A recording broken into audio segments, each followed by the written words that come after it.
Ladies and gentlemen, the 2.2 special live stream for wuwa has concluded, and I am stoked for version 2.2. I'm very, very excited for this version of Wuthering Waves, especially with Cantarella, because god dang, her tits are massive.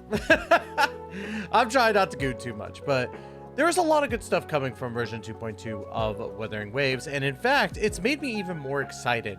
I've been playing a lot more wuwa more than normal, and, you know, I finally, you know, beat a hologram at level 6. Take that, fallacy.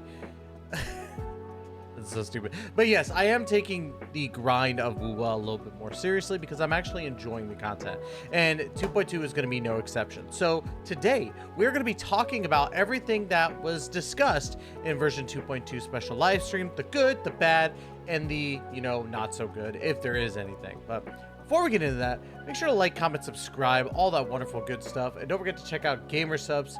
Use code TYSTRA for 10% off. Guys, my bald friend Tectone has come out with Happy Juice, and I gotta tell you this right now, it is one of the best flavors on the market for Gamer Subs ever. I tried it at TwitchCon. I tried it with Techie, have a short on here with Techie about it, and I just gotta say, props to him for getting a flavor that tastes exactly like apple juice. So make sure you use code TYSTRA for 10% off. Anyways, let's go ahead and dive in, shall we? Now, of course, this live stream gave us Cantarella. Now, Cantarella, or cantarella, or cantarella, however you want to say her name, right? I don't really care about pronunciation at this point. She's hot. That's what matters. And she looks really, really good. She looks like she's good. I've said battle healer before, but she does seem like she's going to be a battle healer on the Havoc side. So she might be really, really good in regards to being on a team with Camellia, and her abilities speak for that as well. I don't know if they actually provided the abilities on Pride Win yet. I don't think they have. Let's go ahead and go over here really quick. Yeah, they haven't posted it, but if I remember correctly, she's going to work really, really well with Camellia or any of those types of characters. But yeah, I'm very excited for her. We're also getting a new attribute for Rover, the arrow attribute, where she is going to be a healer as well. And we're getting a 5-star weapon that is going to be based around specifically that. It is going to be a healing-esque type of weapon. I know that some people might be bummed about that, but I'm just going to say this here. This is the first game that's given us a 5-star weapon out of the big 4. And when I say big 4, I'm talking about Genshin, Honkai Star Rail, ZZZ, and wuwa. And wuwa is the first one to give us a 5-star weapon. A first of many that this game has done. Now, granted, is this weapon going to be usable to anybody else at the moment? I don't think so from what the ability looks like, but I will say it is a good thing to have so you don't have to worry about using your other weapons that could be used on other characters. So this is already a big win, and all you got to do is complete the main quest of 2.2, which is fantastic. I do like that. Not really much else to go from there. We are getting a new Sonata effect for, you know, our arrow damage people. So arrow damage plus 10%. And then the 5-piece set, inflicting arrow erosion on enemies, increases arrow damage for all resonators for the team by 15%. And for the resonator, triggering this effect by an additional 15%, lasting for 20 seconds. So I think obviously this is going to work for Rover, but it also gives me a hint that maybe we might see an arrow DPS character very, very soon. We did see a red-haired goat girl as well, so I think she might be it. She kind of gives off that vibe. Or maybe Zani. Zani would be great. I just need Zani to hurry up and come out. Give me the drip marketing for Zani now, Kuro Games. Need that right away. But I think it's cool. I do like the fact that we're getting more Sonata effects. I just blazed through a bunch of my echoes recently to see if I can increase some stuff, right? By the way, I'm having a bad eyebrow day. It's kind of weird. But banners. First, phase 1, let's go ahead and talk about Cantarella. And, of course, the rerun of Camellia, which is perfect because, again, Camellia is going to work really, really well. They know how to really make these banners worth your money if you're going to be spending. I don't think you should, but they give a lot of free currency anyway, so maybe you'll get lucky in pulling them both. But we got Donjin, Chisha, and Yanwu. For me personally, I still need my Yanwus. I didn't realize I did, but I do. But Donjin and Chisha are at the max of whatever you want to call it. But I am excited. I think that this is a really, really good rerun banner to run alongside Cantarella. So very nice. Phase 2, on the other hand, is another fantastic rerun, which is Shorekeeper. And I'm just like, man, people who are needing like really, really good characters, they're eating well in version 2.2. So very excited for that. New main quest, the Defier and the Death Crier, which is exactly what we were just talking about. The city looks gorgeous. It kind of reminds me of the Ashen Capital in Elden Ring. I said that many times during my reaction. But yes, I am very excited for that. I think this is a great addition to the maps. But yeah, looks like it's going to be a lot of fun. We are getting a bunch of new echoes. We get 2 boss echoes, one of them being the Reminiscence Fer-de-Lys, which is going to be the girl that we saw at the end of 2.0, like a more adult, bustier version of her. So I'm very excited of that. But it's not going to be her. It's going to be a sword. So I'm very cool with that. I like that as the addition. And then, of course, a new nightmare for the Myriad, which is pretty sick.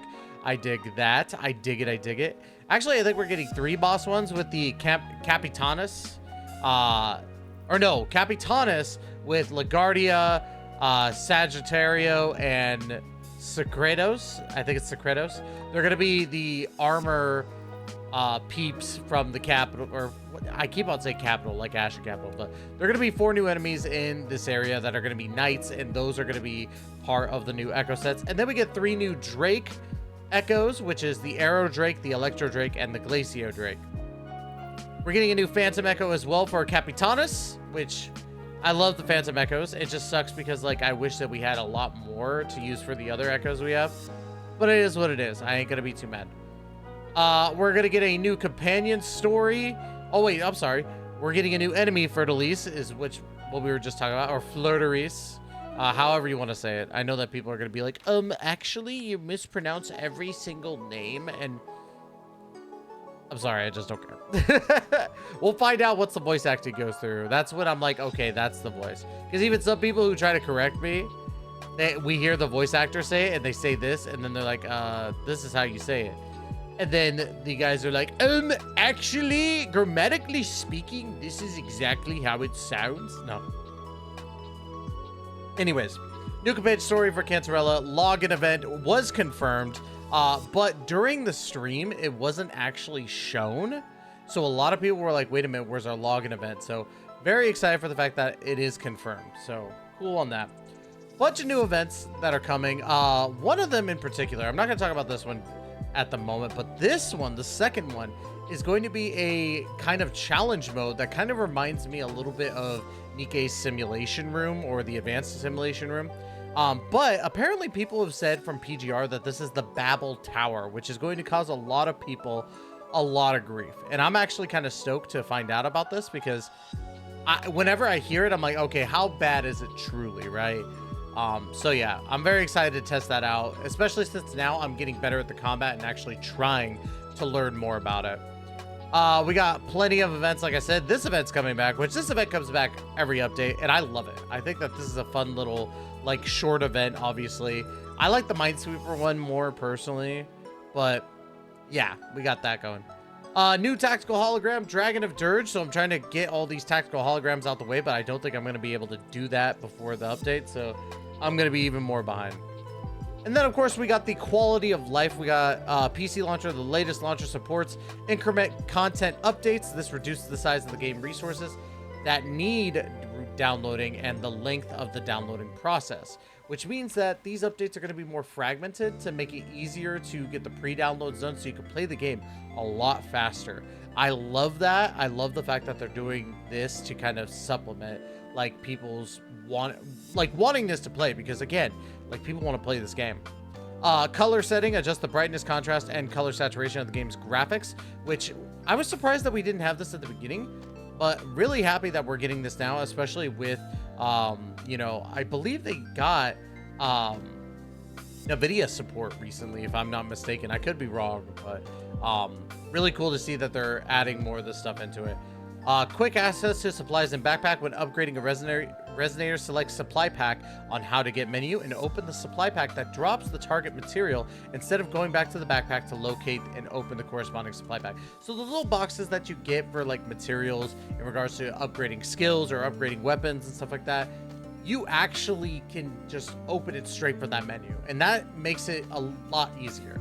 Now, it's a very minuscule quality of life, but this is the type of minuscule quality of life update that I like, that I don't see always in a lot of other games. I'm not gonna say the name of it because people say that I'm being a hater, but it is true. I'm just saying. Story review. As you play through a quest, you could use the review button to review the text for the part of the story that you're experiencing. So if you skip the story, you could review the text from there. Titles. Meet requirements to unlock titles that mark your growth as a fighter and the achievements you made along the way. Another customizable thing for personality's sake, and I dig that. And then exploration. The number of waypoints and casket sonar that can be displayed simultaneously have been increased to 10 and 5 respectively. Overall, this update is amazing. I think that, like, this is another banger update from a banger game in general. Not only that, but we did get an announcement that we are going to see wuwa in the Steam library. Now, the one question that I have about that is that, are you able to carry your data from your normal account to, you know, Wuthering Waves? Because if you have played Honkai Impact 3rd, they did the similar thing, and you can't carry your data over to the Steam version. You have to start a new account. So the way that they were wording it during the live stream made it seem like rovers could play on Steam now instead of playing on the launcher, so you might be able to carry your data over. I don't know. I hope that's the case. I pray that's the case, and if it's not, oh well, life goes on.